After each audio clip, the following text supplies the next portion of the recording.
أعوذ بالله من الشيطان الرجيم.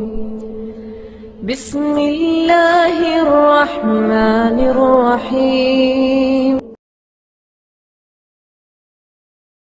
ومن أحسن قولا ممن دعا إلى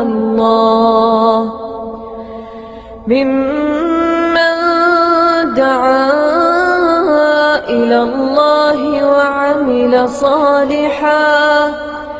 وعمل صالحا وقال إنني من المسلمين.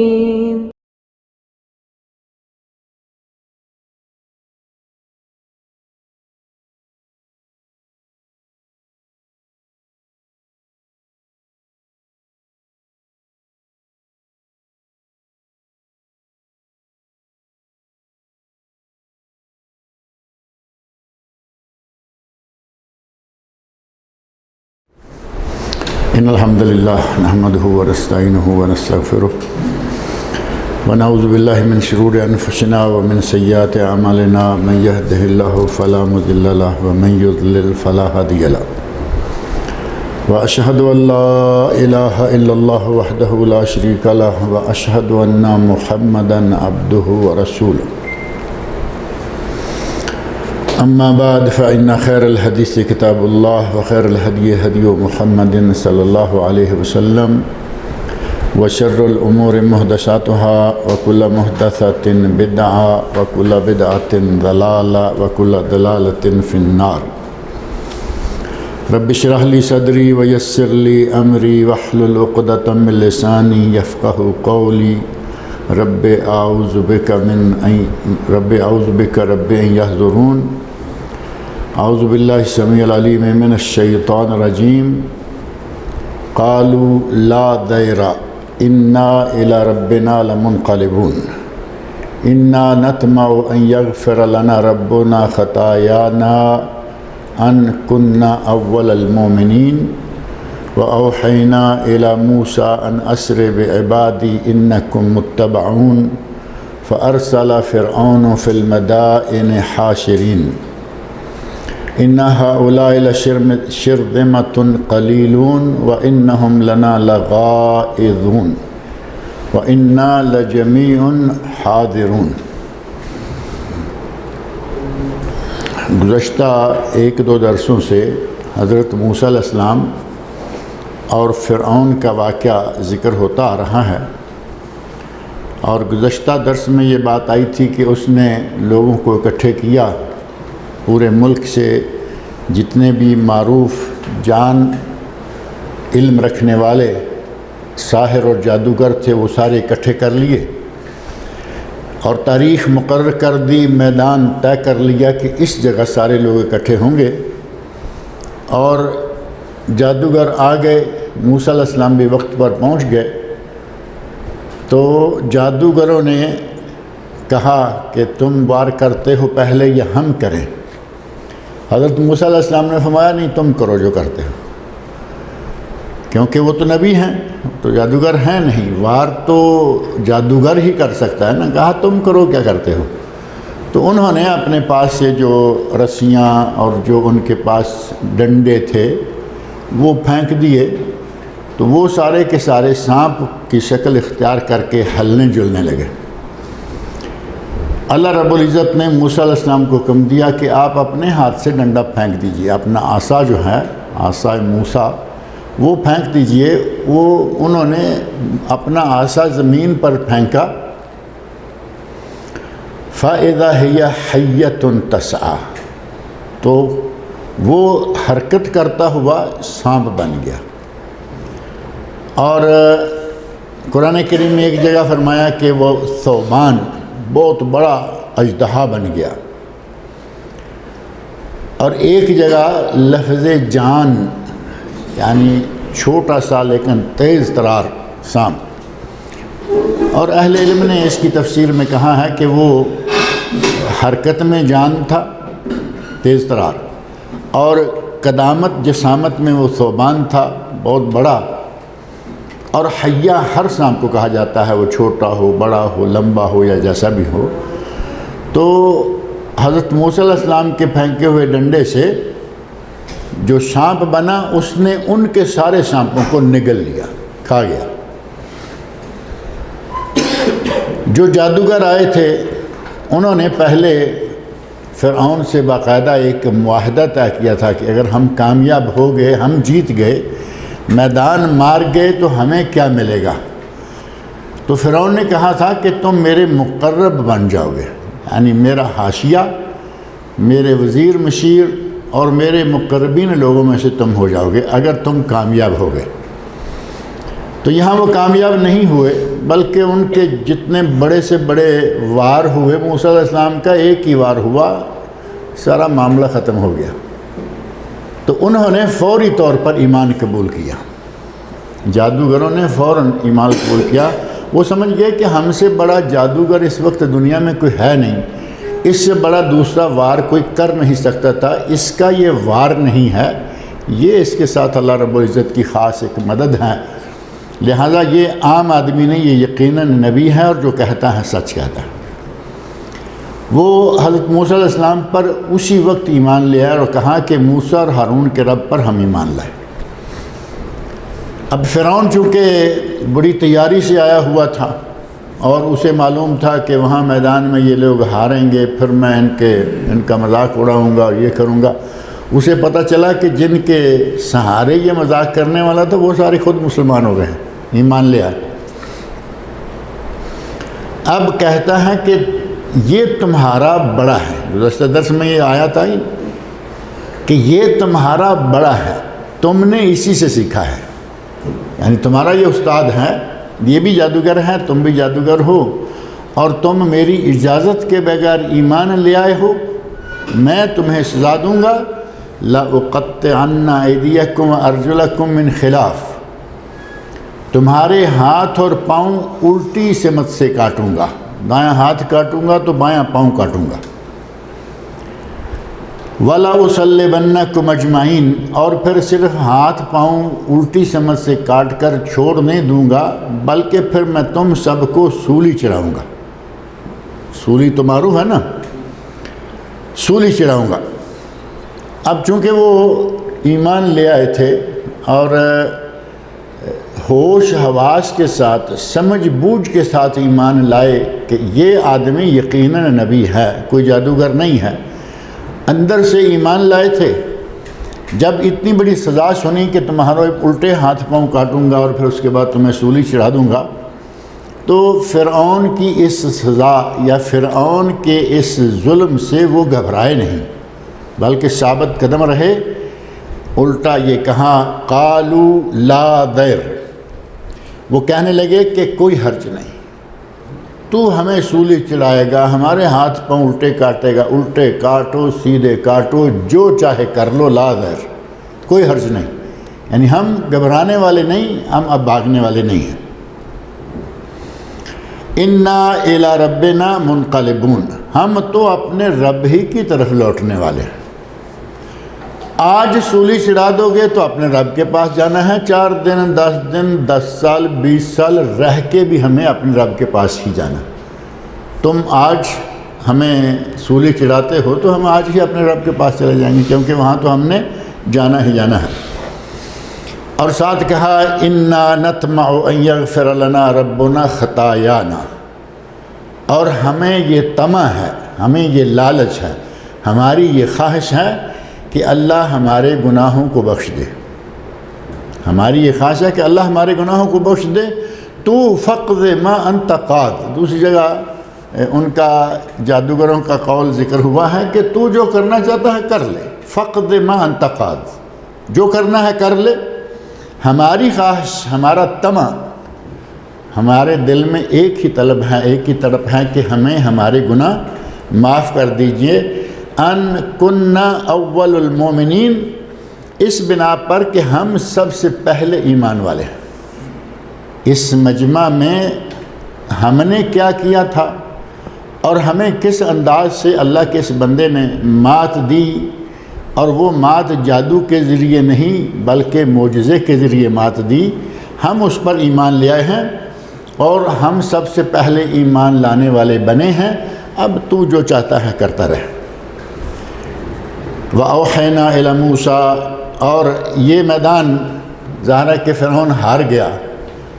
موسیٰ علیہ السلام کا وہ وہاں کچھ کہہ نہیں سکتا، وہ کامیاب ہو گئے، جادوگروں کو کہا یہ کر دوں گا وہ کر دوں گا، اور وہ کر دیا۔ موسیٰ علیہ السلام، ہارون علیہ السلام دونوں واپس آئے اور اللہ رب العزت نے موسیٰ علیہ السلام کی طرف وحی کی۔ اللہ فرماتے ہیں وَأَوْحَيْنَا إِلَى مُوسَىٰ، ہم نے وحی کی موسیٰ علیہ السلام کی طرف۔ موسیٰ علیہ السلام کی طرف وحی تو ظاہر ہے کہ وہ پیغمبر تھے، نبی تھے، رسول تھے، اور اولی العزم من الرسل جو 5 رسول ہیں ان میں سے موسیٰ علیہ السلام بھی ہیں، تو ان کی طرف وحی آنا ظاہر ہے کہ اللہ تعالیٰ کا اپنے انبیاء رسولوں کے ساتھ ایک تعلق ہوتا ہے وحی کا۔ حالانکہ وحی جو ہے وہ صرف رسولوں پر ہی نہیں، اللہ جس پر چاہے وحی نازل کر دے۔ ابھی قرآن کریم میں ہے وَأَوْحَيْنَا إِلَى النَّحْلِ، ہم نے شہد کی مکھی کی طرف وحی کی۔ تو اب مکھی کو نبی تو نہیں ہے نا، شہد کی مکھی کی طرف اللہ کہہ رہا ہے قرآن کریم میں وَأَوْحَيْنَا إِلَى النَّحْلِ، ہم نے شہد کی مکھی کی طرف وحی کی۔ اسی طرح حضرت موسیٰ علیہ السلام کی ماں کی طرف بھی ہیں وَأَوْحَيْنَا إِلَىٰ أُمِّهَا إِلَىٰ أُمِّهِ، ہم نے وَأَوْحَيْنَا إِلَىٰ أُمِّ مُوسَىٰ، ہم نے موسیٰ علیہ السلام کی ماں کی طرف وحی کی، اور عورت کوئی نبی نہیں ہے۔ تو اس کا مطلب یہ کہ وحی اللہ رب العزت جس پہ چاہے نازل کرے، وہ انسانوں پہ کرے، مردوں پہ کرے، عورتوں پہ کرے، حتیٰ کہ وہ مکھی، شہد کی مکھی چھوٹا سا ایک پروانہ ہے، اللہ نے فرمایا کہ ہم نے اس کی طرف وحی نازل کی۔ موسیٰ علیہ السلام کی طرف ہم نے وحی نازل کی ان اسر بعبادی انکم متبعون، انکم متبعون، میرے بندوں کو راتوں رات یہاں سے لے کے نکل جاؤ اور تم پیچھا کیے جاؤ گے۔ وحی میں بھی یہ بتا دیا کہ تم اپنی جتنی بھی تدبیر کے ساتھ بڑے مخفی انداز کے ساتھ نکلو گے، لوگ یہ قوم فرعون والے تمہارے پیچھے آئیں گے، تمہارا پیچھا کیا جائے گا، لیکن تم یہاں اسرے راتوں رات نکلو۔ اور 15ویں سپارے کے شروع میں جو معراج کا واقعہ آتا ہے اس میں بھی سٹارٹ جو ہے سبحان الذی اسرا، پاک ہے وہ ذات جس نے اپنے بندے کو راتوں رات، یہ بیت اللہ سے لے کر مسجد اقصی تک کا سفر راتوں رات اللہ تعالیٰ نے کرا دیا۔ ایک رات کے اندر اندر یہاں پھر وہاں کہاں کہاں سے ہو کے واپس آئے۔ مشرکین مکہ کو پریشانی آ گئی کہ یہ کیا ہو رہا ہے، ہم مہینہ جانے پہ لگاتے ہیں، مہینہ واپس آنے پہ لگاتے ہیں، یہ کہتا ہے میں راتوں رات وہاں سے بھی ہو کے آ گیا، اوپر سے بھی ہو گیا۔ تو یہ تو اللہ رب العزت کا احسان تھا، لیکن وہ چونکہ اس طاقت کو ماننے والے نہیں تھے، وہاں بھی یہ لفظ ہے راتوں رات ہم نے اپنے بندے کو مکہ سے بیت المقدس تک کی سیر کرائی۔ تو یہاں امر کا صیغہ ہے اسر بعبادی، ہمارے بندوں کو راتوں رات لے کر نکل جاؤ، انکم متبعون، تمہارا پیچھا کیا جائے گا۔ یعنی کافر لوگ جو ہیں وہ تمہارا تعاقب کریں گے، وہ تمہیں پیچھے سے پہنچنے کی، پکڑنے کی کوشش کریں گے۔ فارسل فرعون فی المدائن حاشرین، فرعون نے مختلف شہروں میں اپنے نقیب، اپنے ہرکارے بھیج دیے۔ یہ بعض اہل علم نے کہا کہ یہ اس میں تھوڑا سا تقدیم و تاخیر ہے، اصل میں یہ واقعہ جادوگروں کو اکٹھے کرنے اور لوگوں کو اکٹھے کرنے سے پہلے کا ہے کہ اس نے اپنے نقیبوں کو مختلف شہروں میں بھیجا اور اعلان کروایا ان کے ذریعے کہ تم فوری طور پر فلاں جگہ، فلاں دن، فلاں وقت میں اکٹھے ہو جاؤ۔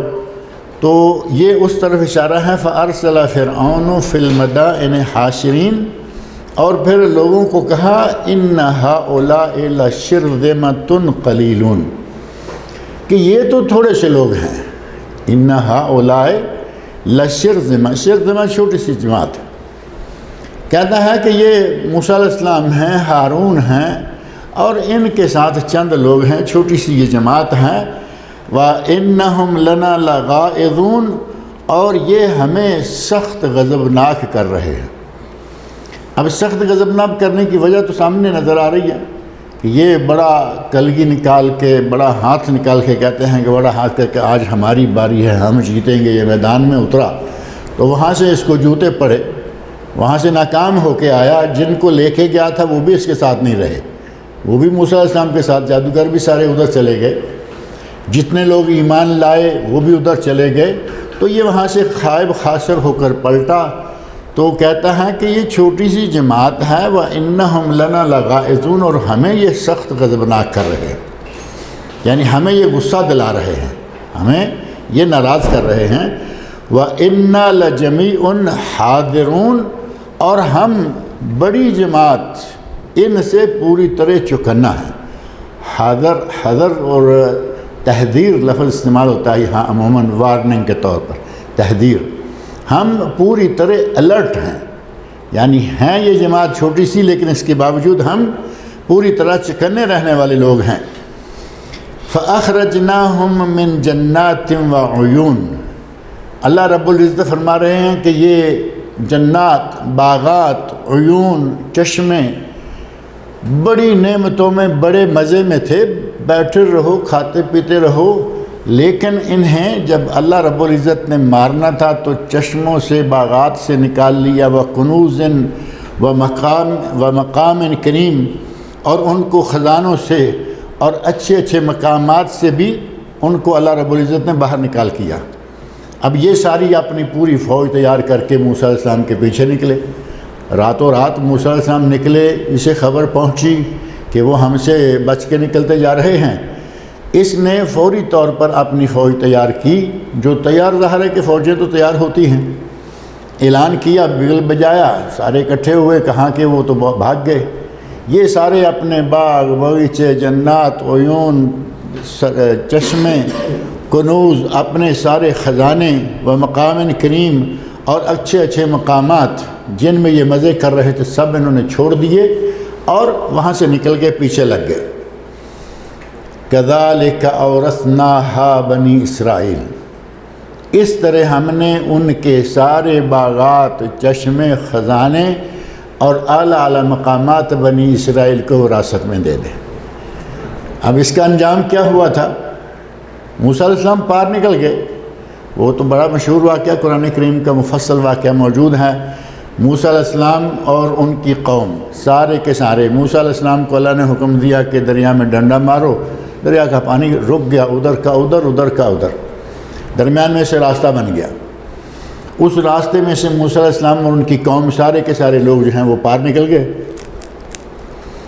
یہ آخری صحابی کہیں یا موسیٰ علیہ السلام کی قوم کا آخری فرد جب پار نکلا تو ادھر سے فرعون اور اس کے لشکر کے پہلے لوگ اندر داخل ہوئے۔ درمیان میں تھوڑا وقفہ ہے نا۔ اب جیسے ہی یہ چلتے چلتے سارے اندر آ گئے، ابھی پار ان میں سے کوئی نکلا نہیں اور باہر کوئی بچا نہیں۔ سارے جب اندر آ گئے تو اللہ رب العزت نے پانی کو حکم دیا کہ تم اب اپنا کام کرو۔ اللہ رب العزت کی قدرتوں کے اندازے کریں کہ کہاں کہاں کس کس انداز سے اللہ رب العزت کی قدرتیں ہیں، اور وہ مظاہر ہمارے سامنے مختلف شکلوں میں۔ ہمارے سائنسدانوں نے اصول بنایا اور بڑا سخت اصول پڑھایا، ہم نے بھی وہ پڑھا ہوا ہے، آپ نے بھی پڑھا ہوگا کہ پانی اپنی سطح ہموار رکھتا ہے۔ کہتے ہیں کہ پانی پر ہمیں باقاعدہ چھوٹی کلاسوں میں گلاس لیا، اس میں پانی ڈالا اور کہا کہ دیکھو کتنا ایک دم ہموار ہے، ادھر سے اونچا نہیں، ادھر سے نیچا نہیں، پانی اپنی سطح ہموار رکھتا ہے۔ اللہ رب العزت نے قانون توڑ کے رکھا یا نہیں ان کا؟ پہلے سے توڑا ہوا ہے لیکن یہ سمجھ نہیں پاتے، لیکن وہ ڈالیں گے کہ جی وہ معجزہ تھا۔ پانی اس طرف کا ادھر پانی جیسے پہاڑ ہوتا ہے جدھر سے آ رہا تھا، اللہ نے روک دیا۔ ادھر کا پانی جس کو نکل جانا تھا، اب سارا وہ آگے کا اگر نکل جاتا تو یہ جگہ جو ہے وہ ساری ہی کسی خالی ہو جاتی، نہیں، ایک رستہ رب العزت نے بنوایا، ادھر کا ادھر، ادھر کا ادھر پانی موجود ہے۔ اب کہاں گئی ہماری وہ سطح ہموار؟ یہاں بھی سطح ہموار نہیں، یہاں بھی ہموار نہیں، درمیان میں سے راستہ ہے۔ اور بعض کوئز پروگراموں میں یہ بات آئی کہ کون سی ایسی زمین ہے جس نے ساری عمر میں ایک مرتبہ سورج دیکھا ہے۔ وہ کون سی زمین ہے جس نے کبھی سورج نہیں دیکھا، صرف ایک مرتبہ دیکھا ہے؟ تو وہ یہ جگہ ہے جہاں سے لشکر نکل گیا اور پیچھے والا آ گیا، کیونکہ وہ راتوں رات نکلے تھے، جہاں سے نکلے تھے یہاں آتے آتے معاملہ جو ہے وہ دن چڑھا اور سورج اس جگہ نے دیکھا ایک مرتبہ، اس کے بعد بند ہو گیا۔ ظاہر ہے کہ اب دریاؤں کے نیچے، سمندروں کے نیچے پھر کہاں سورج پہنچتا ہے۔ اللہ رب العزت نے فرعون کو اور اس کی قوم کو ذلیل کیا، اتنی نعمتوں میں مزے سے کھا پی رہے تھے، سب سے نکالا، اور وہ ساری زمینیں، سارے باغات، سارے چشمے اور سارے اعلیٰ اعلیٰ مقامات جو ہیں، اللہ رب العزت فرماتے ہیں کہ وہ ہم نے وَأَوْرَثْنَاهَا بنی اسرائیل، موسیٰ علیہ السلام کی قوم بنی اسرائیل کو ان کا ہم نے وارث بنایا۔ اسی طرح ہوا اور ہم نے ان تمام چیزوں کا وارث بنی اسرائیل کو بنا دیا۔ فَأَتْبَعُوهُمْ مُشْرِقِينَ، اور پھر فرعونی سورج نکلتے ہی ان کے تعاقب میں نکلے، یعنی موسیٰ علیہ السلام اپنی قوم کو لے کے راتوں رات نکل گئے ہیں اور وہ سورج نکلتے پیچھے آئے اور آگے آ کے پھر یہ واقعہ ان کے سامنے دریا کے کنارے پر پیش آ گیا۔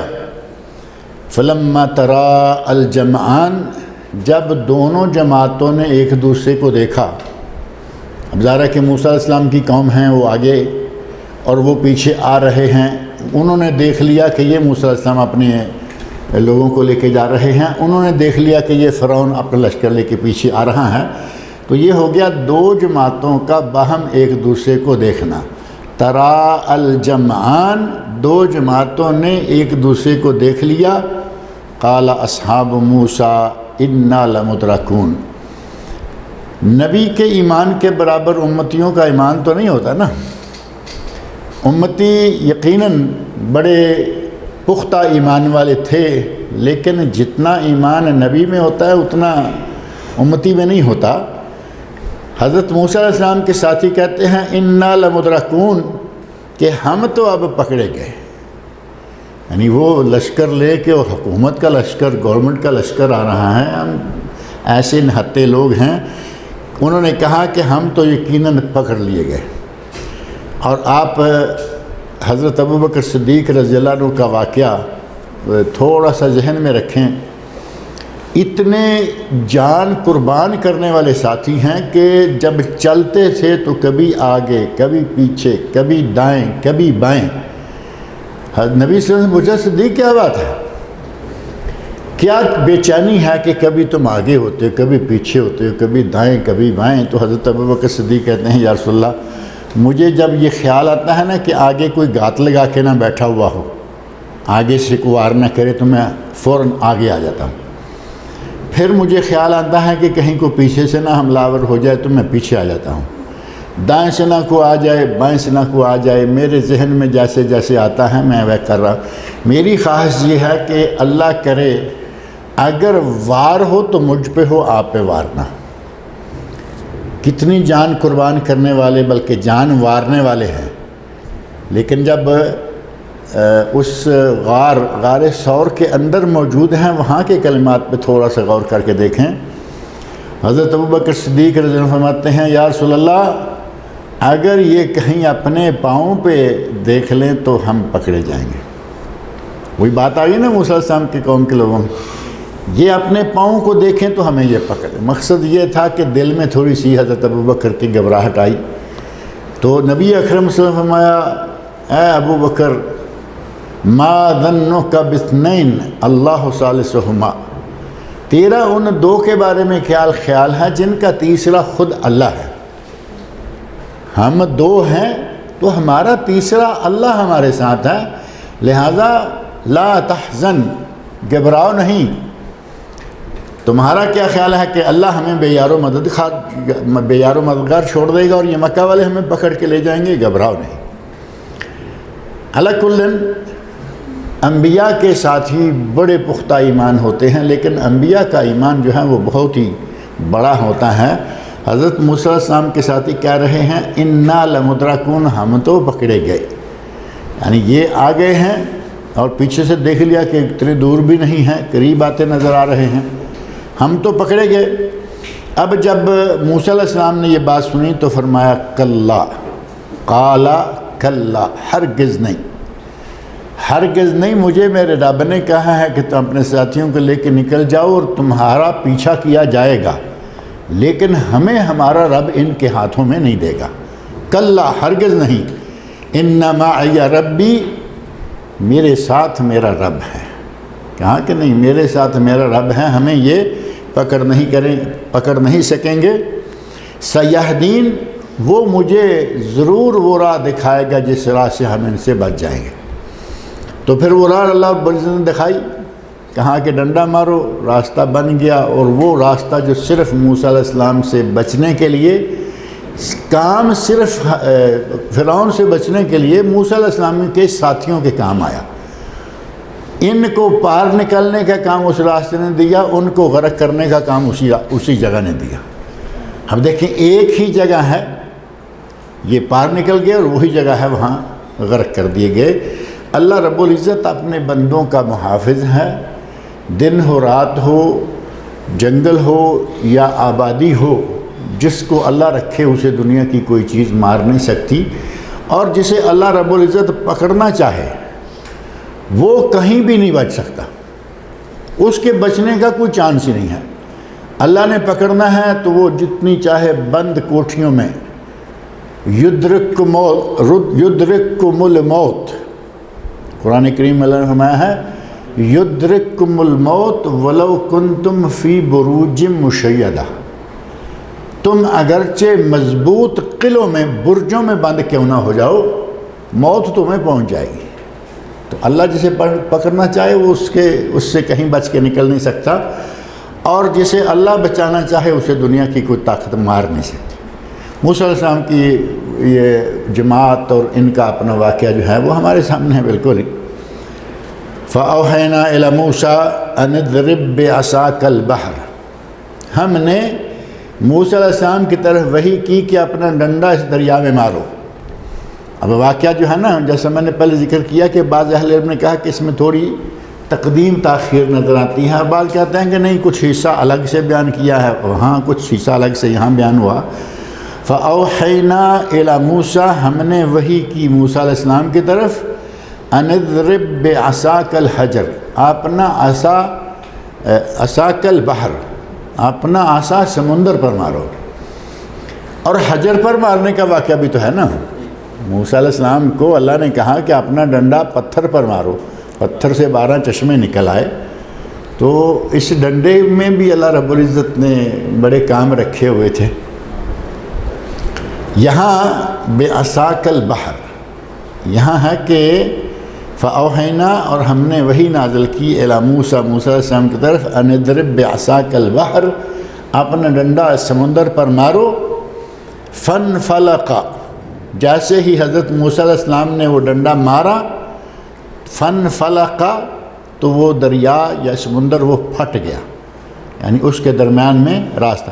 ڈنڈا مارنے سے ایک تو ہم بھی دیکھتے ہیں نا، اب ڈنڈا ماریں گے تو تھوڑی سی جگہ بناتا ہے وہ اپنی، اس پانی کے اوپر زور سے جب ڈنڈا لگتا ہے تو ادھر کا ادھر پانی ہوتا ہے، ہمارا تو بنے گا ایسے معمولی سا، وہاں زمین کی تہ تک اللہ رب العزت نے پوری فوج کے گزرنے کے لیے راستہ، وہ کوئی ڈنڈے کی طاقت تو نہیں تھی نا، اس میں تو اللہ رب العزت کی قدرت کام کر رہی تھی، اشارہ تھا کہ ڈنڈا مارو، وہاں ڈنڈا مارو پتھر پہ اندر سے پانی نکلے گا، یہ ڈنڈے میں تھوڑی کرامات تھیں، یہ اللہ رب العزت کی قدرت سے سارا ہو رہا تھا۔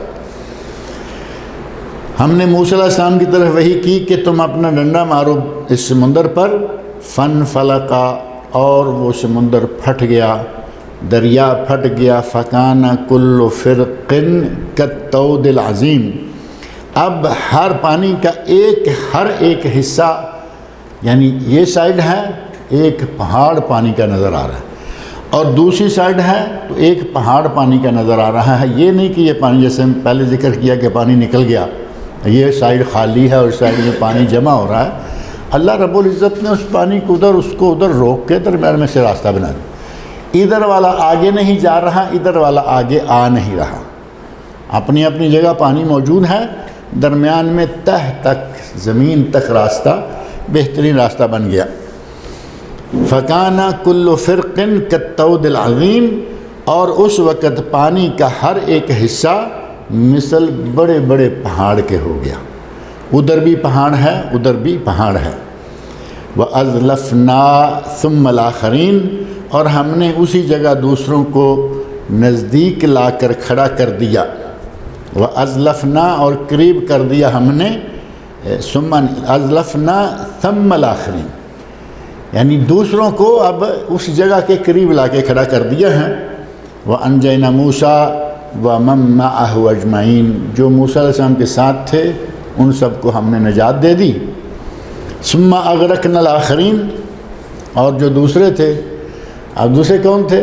فرعون کی پارٹی تھی، فرمایا کہ ان سب کو ہم نے غرق کر دیا۔ وہی جگہ جہاں سے موسیٰ علیہ السلام کی فوج کو پورے امن و امان کے ساتھ نکالا تھا، اسی جگہ سے گزرتے ہوئے فرعون کے لشکر کو اللہ رب العزت نے تباہ و برباد کیا۔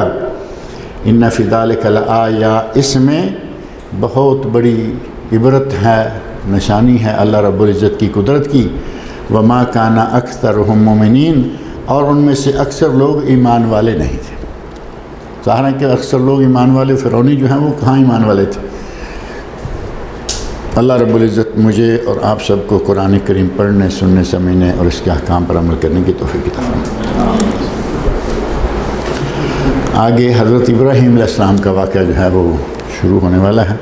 ایک آیت ہے، یہ رکوع پورا ہونے سے قبل، وَإِنَّ رَبَّكَ لَهُوَ الْعَزِيزُ الرَّحِيمُ، بے شک تیرا رب وہ بہت ہی غالب ہے اور حکمت والا ہے۔ غالب ہے ساری کائنات پر، کیونکہ وہ تو مالک ہے، بنانے والا ہے، خالق ہے، تو وہ غالب بھی ہے اور وہ رحیم بھی ہے۔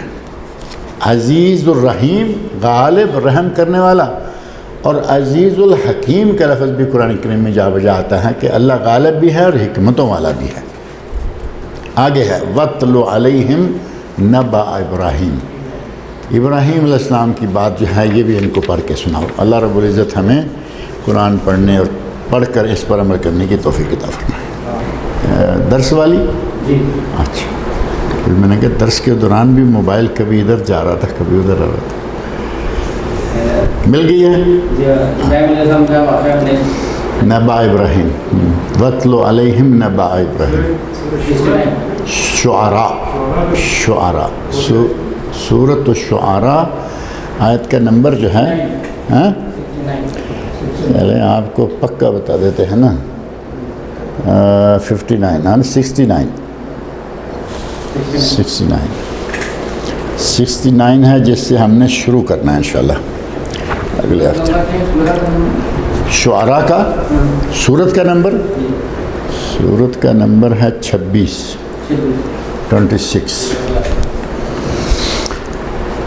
ان الحمد للہ والصلاۃ والسلام علی رسول اللہ وعلی آلہ وصحبہ اجمعین ومن تبعہم بإحسان الی یوم الدین، اما بعد۔ بسم اللہ الرحمن الرحیم۔ عن ابی بن کعب رضی اللہ تعالی عنہ قال کان رسول اللہ صلی اللہ علیہ وسلم یوتر بسبح اسم ربک الاعلی وقل یا ایہا الکافرون وقل هو اللہ احد، رواہ احمد و ابو داود والنسائی، وزاد ولا یسلم الا فی آخرہن۔ یہ حضرت ابی بن کعب رضی اللہ تعالیٰ عنہ سے مروی حدیث ہیں، اور حضرت ابی بن کعب رضی اللہ عنہ وہ خوش نصیب صحابی ہیں جن کو اللہ رب العزت نے اس شرف سے نوازا کہ نبی صلی اللہ علیہ وسلم فرماتے ہیں، اے ابی، اللہ نے مجھے حکم دیا ہے کہ میں تیرے سامنے سورۃ النبأ، سورۃ لم یکن الذین، سورۃ لم یکن الذین کافروا من اہل الکتاب، یہ 30ویں سپارے میں جو صورت ہے، مجھے اللہ نے حکم دیا ہے کہ یہ صورت میں تیرے سامنے پڑھوں۔ تو حضرت ابی بن کعب رضی اللہ عنہ، ظاہر ہے کہ جب یہ بات ہوئی کہ مجھے اللہ نے حکم دیا ہے کہ میں تیرے سامنے پڑھوں، تو سیدھا نتیجہ بنتا تھا کہ اللہ نے میرا نام لیا ہوگا یا دل میں ڈال دیا ہوگا، دو ہی کام ہے نا۔ یا دل میں ڈال دیا کہ ان کے سامنے قرآن پڑھو، یا نام لیا اور کہا کہ جا کے ان کے سامنے قرآن پڑھو؟ تو حضرت ابی رضی اللہ عنہ نبی صلی اللہ علیہ وسلم سے سوال کرتے ہیں کہ یا رسول اللہ، کیا اللہ نے میرا نام لیا؟ تو آپ نے فرمایا ہاں، اللہ نے تیرا نام لیا۔ تو ابی بن کعب مغلوب ہو گئے اب خوشی سے، اور جیسے کہا جاتا ہے نا کہ خوشی سے رونے پہ قابو نہیں آیا، زار و قطار رونا شروع کر دیا کہ میرا نام میرے رب نے لیا اور نبی کے سامنے میرا نام لیا۔ یہ وہ صحابی ہیں، اور یہی وہ صحابی ہیں جن کو حضرت عمر فاروق رضی اللہ عنہ نے تراویح پڑھانے کے لیے ابی بن کعب اور تمیم داری، یہ دو مدینہ میں بڑے مشہور و معروف بڑے قاری تھے، ان دونوں کو حضرت عمر فاروق نے تراویح پڑھانے کے لیے مقرر کیا۔ اور صحیح سند سے ثابت روایات جن میں سے موطا امام مالک میں حدیث موجود ہے جس میں 11 رکعتوں کا ذکر بھی ہے۔ حضرت عمر ابی بن کعب و تمیم الداری ان یصلی بالناس 11 رکعہ، عمر فاروق نے حکم دیا ابی بن کعب اور تمیم داری کو کہ یہ لوگوں کو 11 رکعت تراویح پڑھائیں۔ یہ صحیح حدیث چھوڑ دیتے ہیں، اور عمر فاروق کے زمانے میں لوگ 20 پڑھتے تھے، وہ لے لیتے ہیں جس کا نہ سر ہے نہ پیر ہے۔ زمانے میں وہ کہاں پڑھتے تھے؟ اگر عمر فاروق کو معلوم تھا تو عمر فاروق رضی اللہ عنہ نے یہ حکم کیوں دیا کہ تم 11 پڑھاؤ؟ ظاہر بات ہے کہ عمر فاروق کے زمانے میں اسلامی مملکت کوئی چھوٹی سی تو رہ نہیں گئی تھی نا۔ جزر القمر آپ نے سنا ہوگا، جزر القمر کوئی اتنا سا ملک ہے مسلمانوں کا، اس کا سلطان ہے باقاعدہ، اور وہ سلطان سننے میں آ رہا ہے کہ دنیا کے چند مالدار لوگوں میں سے ایک ہے، لیکن ملک اس کا چھوٹا سا ہے۔ حضرت عمر فاروق کے زمانے میں اسلامی ملک چھوٹا سا نہیں تھا، اسلامی ملک کی حدود اتنی لمبی چوڑی ہو گئی تھی، کسی علاقے میں پڑھتے ہوں گے لوگ، کوئی ایسی بات نہیں۔ لیکن عمر فاروق رضی اللہ عنہ نے صحیح سند سے ثابت حدیث کی روح سے 11 رکعتیں پڑھنے کا حکم دیا، اور ان میں سے ایک قاری صاحب یہ ہیں حضرت ابی بن کعب، اور دوسرے ہیں تمیم داری رضی اللہ عنہما۔ کہتے ہیں کانا رسول اللہ صلی اللہ علیہ وسلم یوترو بے وطر میں قرات کون کون سی صورتوں کی ہونی چاہیے، اس کے بارے میں ہے کہ نبی صلی اللہ علیہ وسلم وطر پڑھتے سبح اسم ربک الاعلی پہلی رکعت میں، قل یا ایھا الکافرون دوسری رکعت میں، اور قل ھو اللہ احد تیسری رکعت میں۔ یہ مسند احمد، ابو داؤد اور نسائی کے الفاظ ہیں، اور نسائی میں اتنا بھی ہے کہ ولا یسلم الا فی آخرہن، نبی صلی اللہ علیہ وسلم آخر میں جا کے سلام پھیرتے تھے۔ اب یہ آخر میں سلام پھیرتے تھے تو اس کا مطلب یہ ہوا کہ یہ 2 رکعتیں الگ اور ایک الگ والا طریقہ نہیں ہے، یہ دوسرا طریقہ ہے، مسلسل 3 رکعتیں آخر میں سلام۔ اور جو کہا جاتا ہے کہ درمیان میں قعدہ، اس حدیث میں تو قعدے کا کوئی ذکر نہیں ہے، اور قعدے کی تو ممانت باقاعدہ نبی سے ثابت ہے کہ تم وطر کو مغرب کے مشابہ نہ کر دو۔ جب باقاعدہ ممانت ثابت ہیں تو اس میں سے قعدہ، اب اس میں تو ایکس رے کرنے سے بھی قعدہ نہیں نکلتا، لیکن وہ اپنی ایک بات ہے لے کے اس کو ہی چلنا ہے، کہیں نہ کہیں سے کھینچ کے تان کے اپنا وہ نکالنا ہے کہ درمیان میں قعدہ آ جائے، لیکن وہ آتا نہیں، زبردستی ڈالنے والی بات ہے۔ ابو داؤد اور ترمذی میں اسی طرح حضرت عائشہ رضی اللہ عنہا سے بھی مروی ہے، اور اس روایت میں ہے کل سورۃ فی رکعہ، یہ ساری صورتیں ایک رکعت میں، وفی الاخیرہ قل ھو اللہ احد، یعنی قل ھو اللہ تیسری رکعت میں ہوتی تھی، وہ ظاہر ہے کہ پہلے بھی وہی ہے، والمعوذتین سبح اسم ربک الاعلی پہلی رکعت میں، قل یا ایھا الکافرون دوسری رکعت میں، اور تیسری میں قل ھو اللہ اور معوذتین، قل ھو اللہ کے علاوہ معوذتین بھی نبی اکرم صلی اللہ علیہ وسلم پڑھ لیا کرتے تھے، لیکن بعض اہل علم نے کہا کہ معوذتین کا ذکر جو ہے یہ محفوظ نہیں ہے، یعنی نبی صلی اللہ علیہ وسلم معوذتین ظاہر ہے کہ پڑھا کرتے تھے بکثرت، لیکن وطروں میں وہ ضروری رہا ہو، اس پہ بعض اہل علم نے کلام کیا ہے۔ باقی جو تینوں صورتیں ہیں ان پر پوری امت کا اجماع ہے کہ وہ اسی طرح صحیح ہیں۔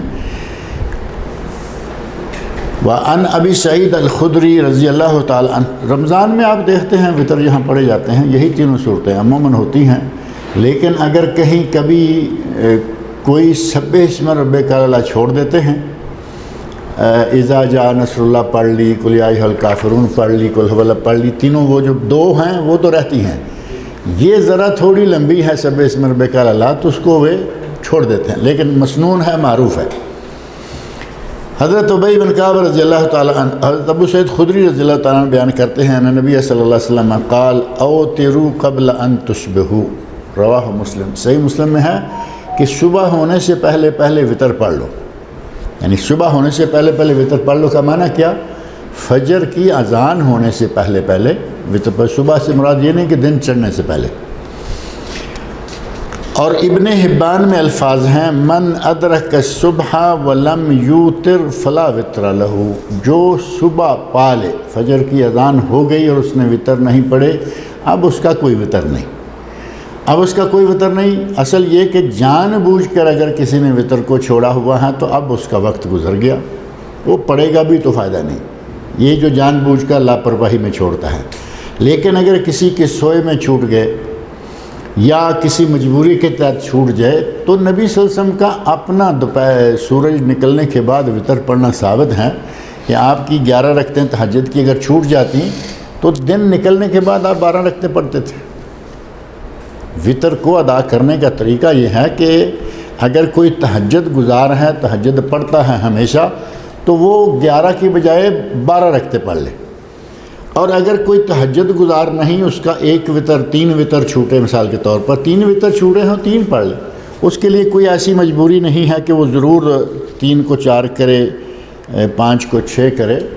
اگر تہجد کا عادی ہے وہ 11 رکعت پڑھنے کی بجائے وہ 12 کرے، کیونکہ نبی صلی اللہ علیہ وسلم کے سلسلہ میں سنت یہی ہے۔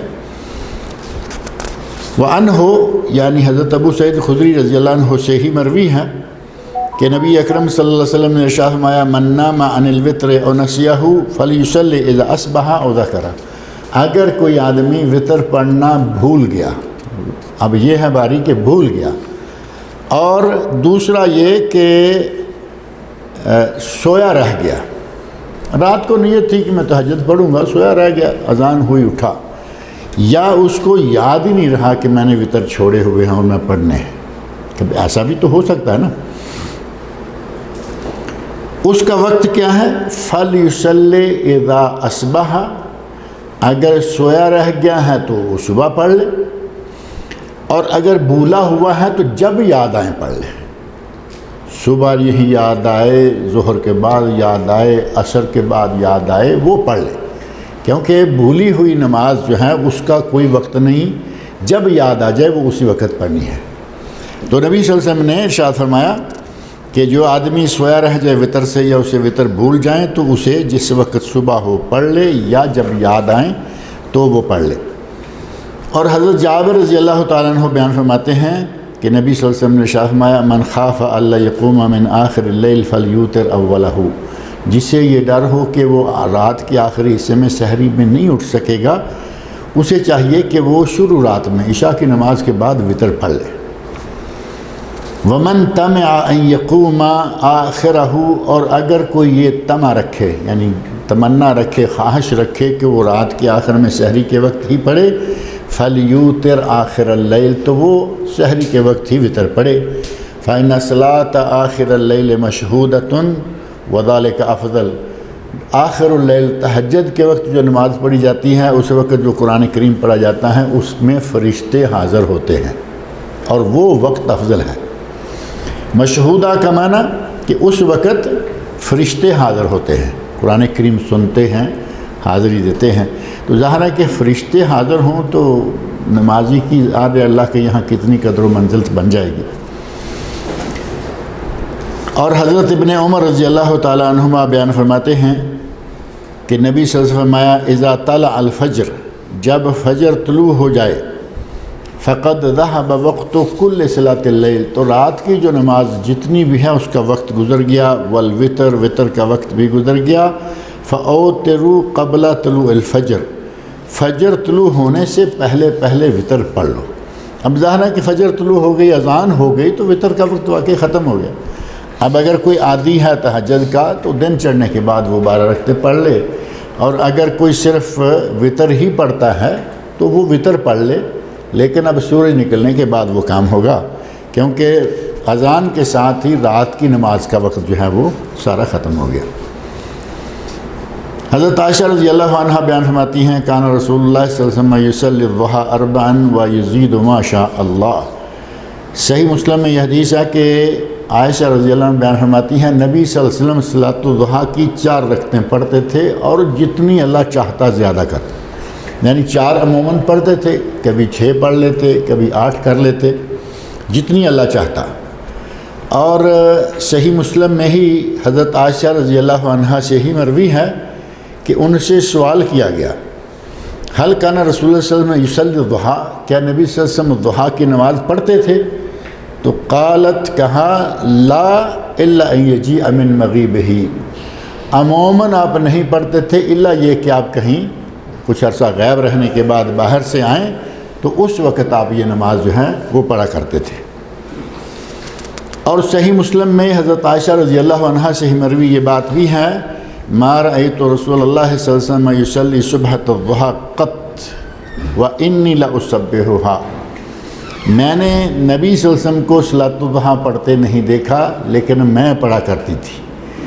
اب یہ ہے کہ نبی صلی اللہ علیہ وسلم نے جو صلاۃ الضحیٰ ہے وہ حضرت عائشہ رضی اللہ عنہ کے سامنے ممکن ہے کہ نہ پڑھی ہو، مسجد میں پڑھ کے آپ واپس آتے ہوں گے، کیونکہ آپ تو فجر پڑھ کے ظاہر ہے کہ صحابہ کرام کے ساتھ ایک عرصہ تک بیٹھا کرتے تھے، صلاۃ الاشراق پڑھی، تھوڑا اور بیٹھ گئے، صلاۃ الضحیٰ پڑھ کے آ گئے۔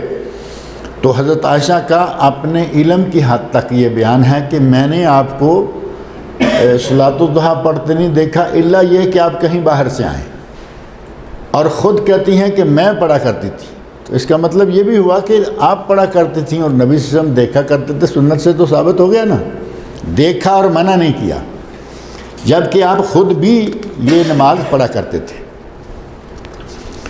حضرت زید بن ارقم رضی اللہ تعالیٰ عنہ بیان فرماتے ہیں کہ نبی صلی اللہ علیہ وسلم نے ارشاد فرمایا صلاۃ الاوابین حین ترمض الفصال، صلاۃ الاوابین کا وقت وہ ہے جب اونٹنیوں کے بچے تپش یا حرارت کی وجہ سے اپنے پاؤں میں جلن محسوس کرنے لگے۔ اب اونٹنی کے بچے کے پاؤں نرم ہوتے ہیں، اونٹ کے تو اونٹنی کے تو اب سخت ہو گئے نا نیچے سے، بچے کے پاؤں نرم ہوتے ہیں۔ جب بچہ نیچے سے گرمی کو محسوس کرنے لگے تو اس کا اندازہ تو اسی سے ہوگا نا کہ بھاگے گا کہیں سائے کی طرف وہ۔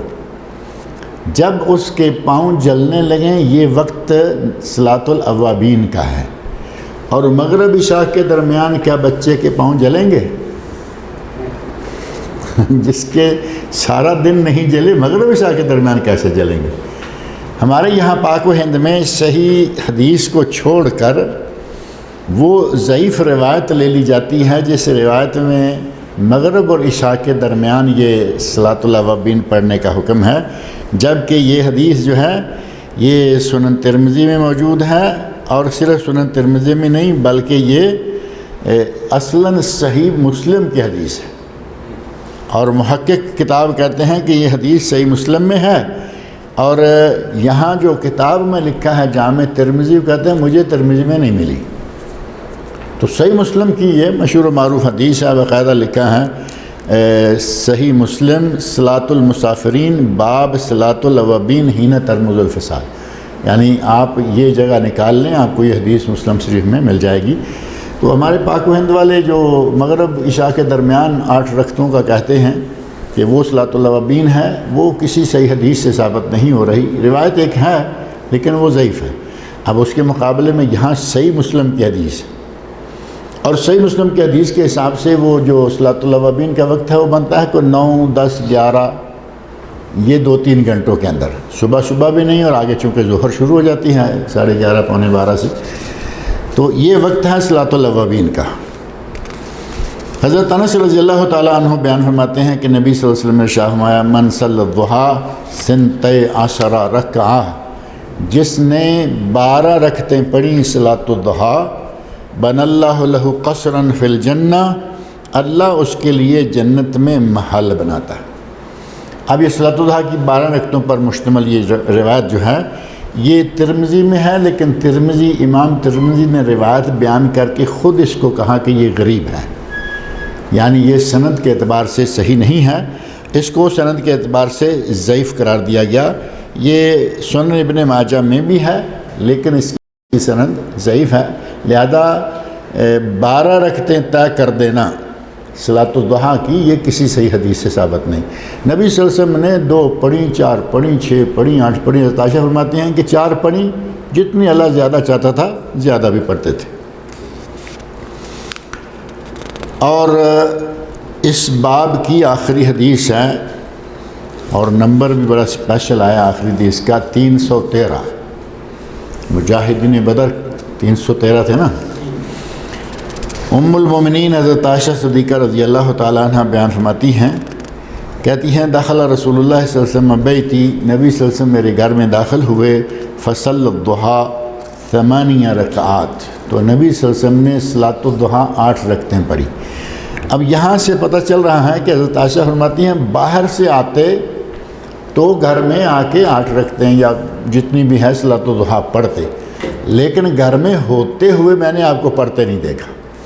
اب گھر میں ہوتے ہوئے نہیں پڑھتے ہوں گے، جب آپ باہر سے آتے ہیں فجر پڑھ کے مسجد میں پڑھ کے آ گئے، باہر سے آئے گھر میں آ کے پڑھ لی، اب گھر سے اٹھیں گے کیسے صلاۃ الضحیٰ کے لیے، چونکہ آپ تو آ ہی باہر سے رہے۔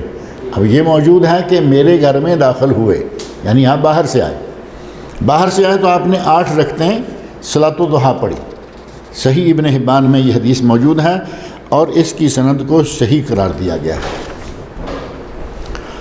اللہ تعالیٰ مجھے اور آپ سب لوگوں کو نیک عمل کی توفیق عطا فرمائے، نبی صلی اللہ علیہ وسلم کے ارشادات پڑھنے سننے سمجھنے اور ان پر عمل کرنے کی توفیق نوازے۔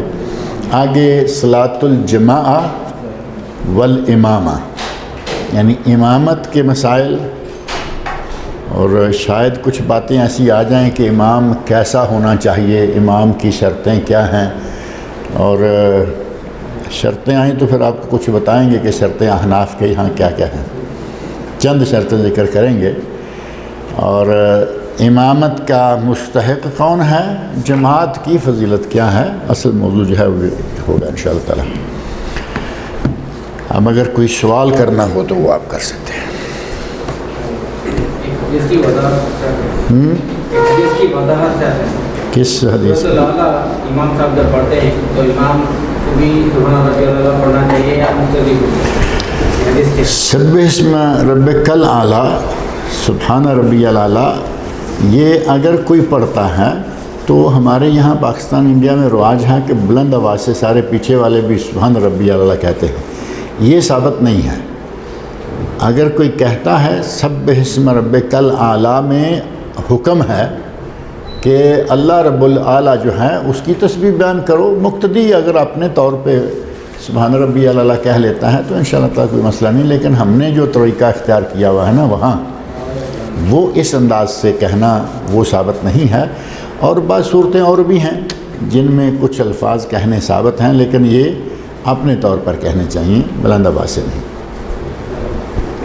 قرآن کی جو بات پڑھی حضرت موسیٰ علیہ السلام، یہ جہاں بھی دریا فن فلک، وہ آج کے زمانے میں کہاں ہے، کچھ اندازہ ہے اس کا؟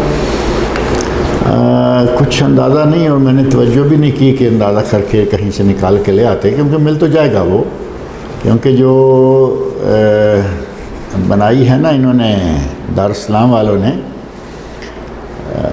انہوں نے ایک بیوگرافی بنائی ہے، مختلف قرآن کریم میں جتنے مقامات آئے ہیں ان مقامات کا تعارف، اور سیرت النبی میں جتنے مقامات آئے ہیں ان کا تعارف، اور غزوات میں جتنے مقامات کا نام ہے۔ یہ 3 کتابیں الگ الگ ہیں، بہترین کتابیں ہیں۔ کیا نام ہے ان کتابوں کا، کسی کے ذہن میں ہے؟ انسائکلوپیڈیا تو نہیں،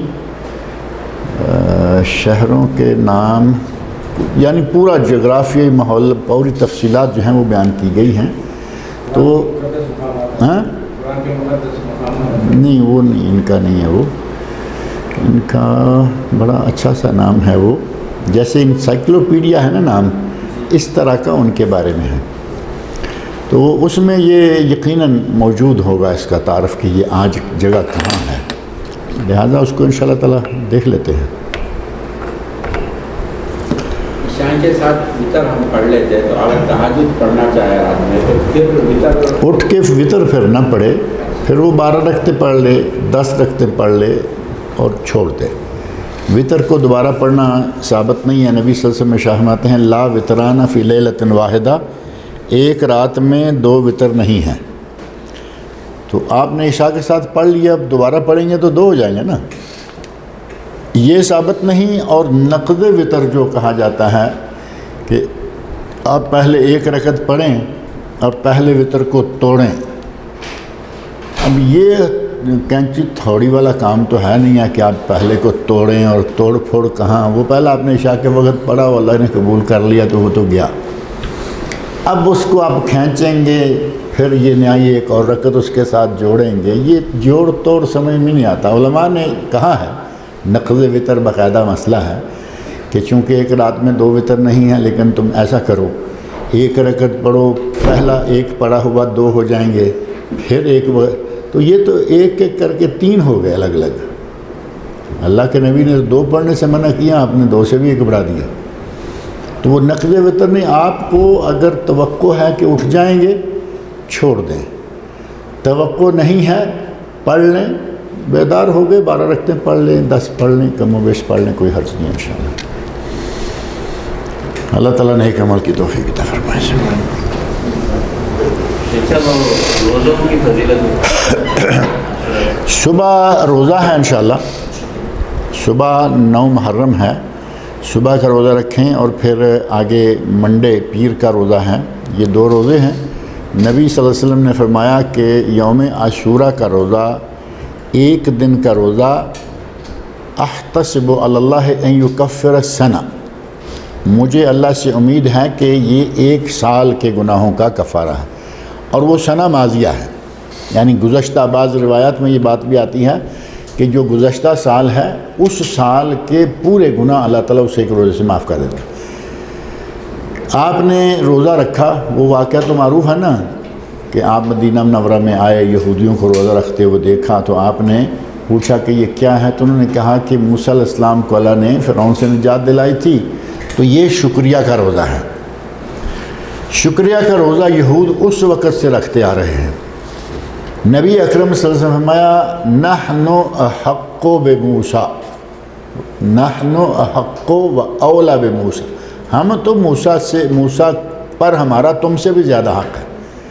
تو نبی صلی اللہ علیہ وسلم نے بھی عاشوراء کا روزہ رکھا، اور پھر ساتھ فرمایا کہ اگر میں زندہ رہا لئن بقیت الی قابل لأصومن التاسع، اگر میں آئندہ سال زندہ رہا تو میں 9 کا روزہ ضرور رکھوں گا۔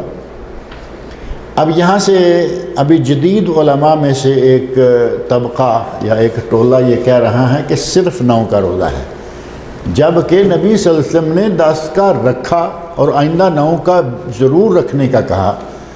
ایک 10 کا سنت سے ثابت ہو گیا یا نہیں؟ اگلا آپ نے خواہش ظاہر فرمائی لیکن رکھ نہیں پائے، حدیث میں باقاعدہ موجود ہے کہ اگلا سال آنے سے پہلے آپ فوت ہو گئے، لیکن آپ کی چونکہ خواہش تھی۔ اور اس حدیث کے اس موضوع کو حضرت ابن عباس نے مصنف عبدالرزاق اور سنن کبریٰ بہقی میں حدیث ہے صحیح سند سے ثابت، جس میں حضرت ابن عباس رضی اللہ عنہ فرماتے ہیں کہ یہود کی مخالفت میں 9 کا روزہ بھی رکھو اور 10 کا بھی، اکیلا نہ رکھو۔ اور بعض روایات میں آتا ہے کہ صوموا قبلہ بیوم و بعدہ بیوم، 10 سے پہلے 1 یا بعد 1 رکھ لو، خالف الیہود، یہودیوں کی مخالفت کرو۔ تو نبی صلی اللہ علیہ وسلم نے 10 کا روزہ رکھا، 9 کا رکھنے کی خواہش ظاہر فرمائی، تو 2 روزے ہو گئے۔ اب آپ صرف 9 کا رکھتے ہیں تو عاشوراء تو رہا ہی نہ، پھر عاشوراء تو ہے ہی 10، عاشوراء تو 10 سے ہے، 10 ہے، تو یہ علماء کا ایک نوجوان علماء کا یہ طبقہ ہے جو اس بات پہ آج کل اڑا ہوا ہے کہ نہیں جی بس صرف 9 لَأَصُومَنَّ التَّاسِعَ، صرف 9 کا روزہ ہوگا، 10 کا نہیں ہوگا۔ تو اصل جو ہے وہ معروف آ رہی ہے، اور حضرت ابن عباس سے زیادہ بہتر کون عالم سمجھ سکتا ہے کہ نبی صلی اللہ علیہ وسلم کیا چاہتے تھے۔ آپ کی مراد کو صحابی نے جو سمجھا وہی اولا ہے کہ 9 اور 10 کا روزہ رکھا جائے، اور ایک روزے کا ثواب 1 سال کے گناہوں کا کفارہ، اور ساتھ میں جو 9 کا لگ جائے گا اس کے بارے میں کوئی ایسی وضاحت تو نہیں ہے، لیکن یقیناً اجر و ثواب میں اضافہ ہو جائے گا۔ شکر تو صلاۃ و شکر بھی ہوتی ہے، صلاۃ و شکر، صلاۃ و شکر سجدہ شکر ہے نا، سجدہ شکر ہے، صلاۃ و شکر نہیں ہے، سجدہ شکر ہے۔ شاہ صاحب فرما رہے ہیں کہ یہ 3 روزے بھی ہو سکتے ہیں۔ اگر یہاں علماء نے باقاعدہ کہا ہے، بعض علماء کا کہنا ہے افضل یہ ہے کہ 9-10 کا رکھے، لیکن اگر کوئی 10-11 کا رکھتا ہے تو بھی ٹھیک ہے، اور بھی اچھا ہے کہ 9, 10 اور 11 کا رکھے۔ 3 ہو گئے، 3 رکھے گا تو محرم میں نبی صلی اللہ علیہ وسلم آیا، صحیح حدیث میں یہ بات موجود ہے، آپ سے پوچھا گیا کہ یا رسول اللہ رمضان کے بعد افضل ترین روزے کون سے ہیں؟ تو آپ نے فرمایا شہر اللہ الذی تدعونہ المحرم، اللہ کا وہ مہینہ جس کو تم محرم کہتے ہو، اس کے روزے رمضان کے بعد ہر مہینے سے افضل ترین روزے، اور نبی صلی اللہ علیہ وسلم اس مہینے میں بھی بکثرت روزے رکھا کرتے تھے، تو ہم 3 رکھ لیں گے۔ آگئی اس میں 9 بھی آ گئی، 11 بھی آ گئی، ایک 9 بھول گئی تو 11 آ گئی، 9 یاد ہیں تو 11 نہ رکھیں، کوئی بات نہیں، اور آپ اگر 9 رکھ لیا، 10 رکھ لیا، بہت اچھا ہو گیا، اور اگر تینوں رکھ لیے تو کوئی منع والی بات نہیں، انشاءاللہ العزیز۔ اصل اور صحیح تر بات جو ہے نا وہ 9-10، اصل اور صحیح تر بات 9-10 ہے، لیکن اگر کوئی 9, 10, 11 رکھتا ہے تو الحمدللہ، ہاں سارا مہینہ رکھے۔